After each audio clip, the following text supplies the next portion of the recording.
राज्य मागासवर्ग आयोगानं मराठा समाजाचं मागासलेपण सिद्धतेसाठी केलेल्या सर्वेक्षणाचा अहवाल सरकारकडे सादर केला आहे।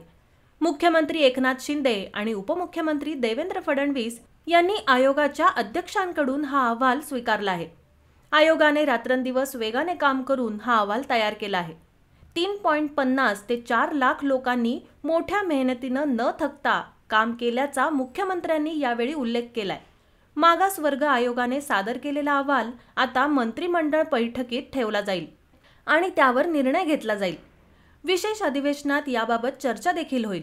2.25 कोटींपेक्षा जास्त कुटुंबाचे सर्वेक्षण करण्यात आले आहे।